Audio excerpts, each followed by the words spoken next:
और हमारे साथ खास बातचीत करने के लिए हरियाणा महिला आयोग की अध्यक्ष उषा जी जुड़ गई हैं। उषा प्रियदर्शनी जुड़ी हैं। बहुत बहुत स्वागत है उषा जी हरियाणा न्यूज पर। उषा जी, इस नई जिम्मेदारी को आप किस तरह से देख रही हैं? देखिए, नई जिम्मेदारी बहुत ही गंभीर जिम्मेदारी है और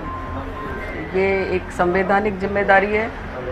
और इसमें महिला सशक्तिकरण की तमाम वो बातें जो घरेलू हिंसा से लेकर यौन उत्पीड़न तक और जो हमारी बुजुर्ग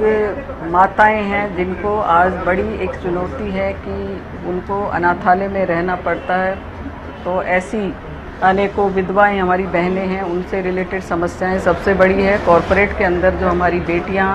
जो बाहर से आई होती हैं वो काम करती हैं, उनको रात भर काम करना पड़ता है, तो कहीं ना कहीं प्रेशर, दबाव, तनाव उनके जीवन में चलता रहता है। तो उनको इन सब चीज़ों से उनके सेमिनार कराकर, ट्रेनिंग सेशन दे करके और उनका कहीं ना कहीं जो डर है माइंड का कि वो असुरक्षित हैं, तो मैं हरियाणा सरकार की तरफ से उनको ये विश्वास दिलाती हूँ, महिला आयोग उनके साथ खड़ा है, उन्हें किसी तरह के डरने की ज़रूरत नहीं है। वो अपनी किसी भी तरह की समस्याएं हमारे पास आकर के, महिला थानों में आकर के अपनी बात को रख सकती हैं और निश्चित तौर पर पारदर्शिता से, शुचिता से उनकी बात को सुना जाएगा और सही समय पर उनका निवारण करने का काम हम करेंगे। जी बिल्कुल उषा जी, देखिए जिस तरह से खबरें सामने आती हैं महिलाओं के साथ दरिंदगी होना, यहाँ तक कि जो नाबालिग लड़कियां हैं उनके साथ भी कई बार हम देखते हैं कि दरिंदगी जैसी घटनाएं सामने आती हैं, तो ऐसे में महिलाओं की सुरक्षा के लिए आयोग की प्राथमिकताएं क्या हैं? देखिए, सबसे बड़ी बात है कि ये एक खाली सरकार का या आयोग का काम नहीं है। मेरा मानना ये है कि समाज को भी जागृत करना पड़ेगा। समाज में जो इस तरह की घटिया मानसिकता को लेके लोग अपने आप को रखते हैं, उनकी मानसिकता को बदलने की ज़रूरत है। उनके लिए कुछ ट्रेनिंग सेशन, सेमिनार्स लगाने पड़ेंगे। उनके घर पर हम ऐसा प्रावधान करेंगे कि आयोग आपके द्वार एक ऐसा कार्यक्रम जो प्रत्येक जिले में जाकर के हम उनकी स्वयं उनको बुला करके जो इस तरह से पीड़ित हैं, या मैं कहूँगी हमारी छोटी बेटियों के साथ, बच्चियों के, नाबालिग बच्चियों के साथ जो यौन शोषण की घटनाएं होती हैं उन पर प्रतिबंध लगे, उस ओर हमारा बड़ा कदम रहेगा। और अभी चूँकि नई नई जिम्मेदारी है, इस बात को ठीक से स्टडी करके, समझ के इस पर अहम फैसले लेने का काम महिला आयोग करेगा। निश्चित तौर पर उषा जी, देखिए महिला आयोग लगातार एक्शन भी लेता आया है और कार्रवाई भी करता आया है, लेकिन ऐसे में सवाल ये कि जो महिलाएं घरेलू हिंसा का शिकार होती हैं, तो ऐसे में जब इस तरह की घटनाएं सामने आती हैं, इस तरह के मामले सामने आते हैं, तो महिला आयोग किस तरह से कार्रवाई करेगा? देखिए, सबसे पहले जरूरी नहीं है कि सारी चीज़ें कानून की कलम से ही निपटाई जाएं। घरेलू मामले बहुत ज़्यादा परसेंट ऐसी भी होती हैं जो समझाई से, बातचीत करने के ढंग से, क्योंकि घर में बहुत ज़्यादा आपस में छोटी छोटी बातों पर मतभेद हो जाता है, जिसके कारण से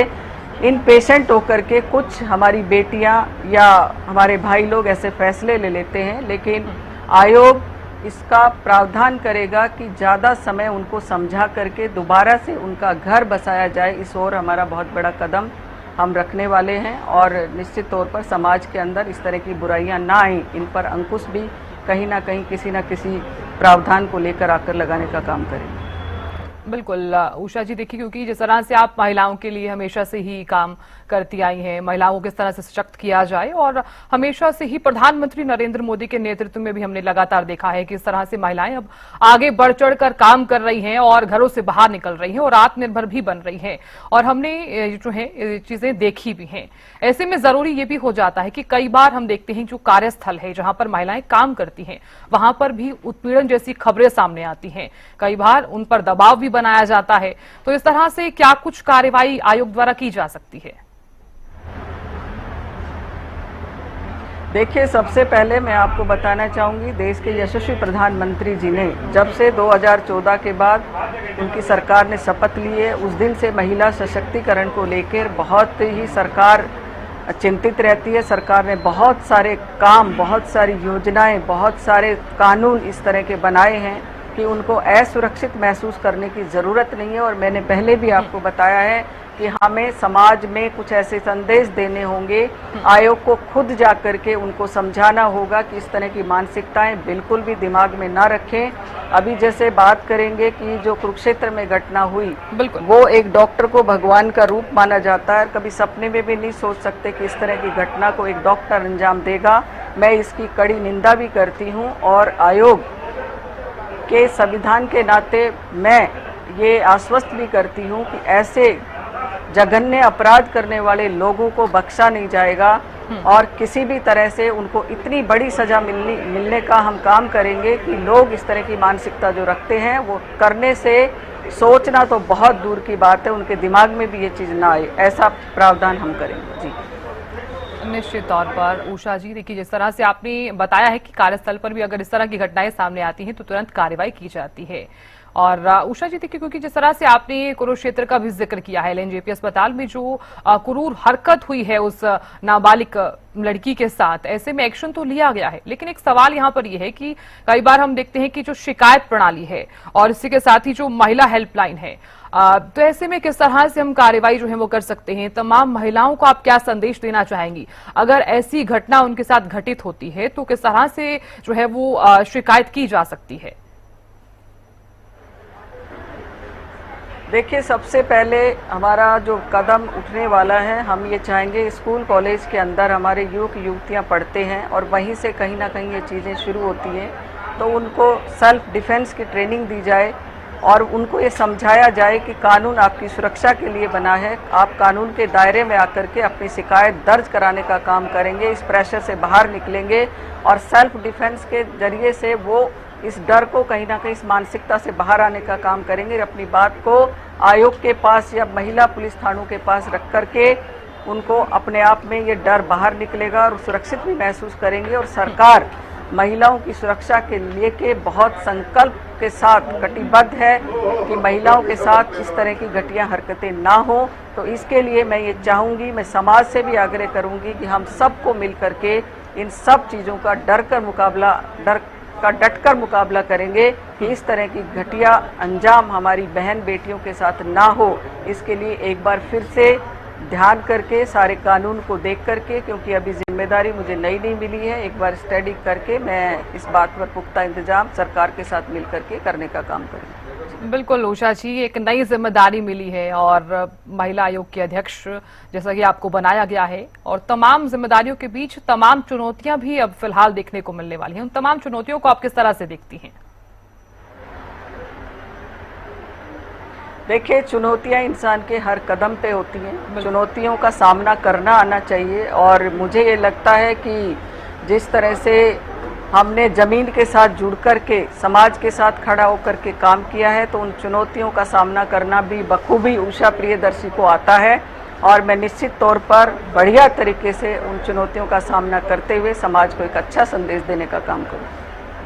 बिल्कुल उषा जी, समाज को अच्छा संदेश, और साथ ही मेरा सवाल आपसे ये भी रहने वाला है, क्योंकि कई बार हम देखते हैं कि खुद के ही घरों में इस तरह की जो है घटनाएं सामने आती हैं। घरेलू हिंसा के मामले अक्सर हमने देखे हैं, महिलाएं अपने ही घरों में दबी हुई भी रहती हैं, लेकिन कई बार ऐसा भी होता है कि वो शिकायत नहीं कर पाती हैं। ऐसे में उन तमाम महिलाओं को जो ग्रामीण क्षेत्र में रहती हैं और अपने ही घरों में दबती रहती हैं, ना सिर्फ ग्रामीण क्षेत्र में बल्कि घरों में भी, और इसी के साथ ही शहरों में भी हमने कई महिलाएं ऐसी देखी हैं जो अपने ही घरों में दबती रहती हैं। उन महिलाओं को आप क्या संदेश देना चाहेंगी कि अगर इस तरह की घटना उनके साथ घटित होती है तो क्या कुछ किया जा सकता है?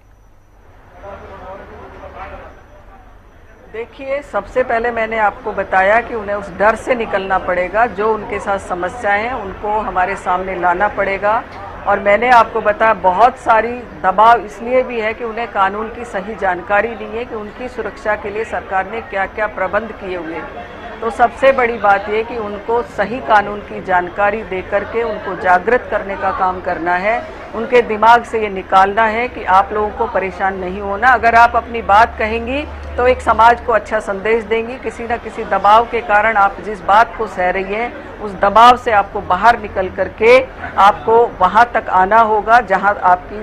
सुनवाई हो सके। और इसके लिए भी हम ये कि ट्रेनिंग सेशंस और गांव-गांव जाकर के हम लोग उनको जागृत करने का काम करेंगे कि कानून उनके लिए है, कानून उनकी सुरक्षा के लिए है, कानून उनको सेव करने के लिए है, इसलिए उनका उपयोग करें। जी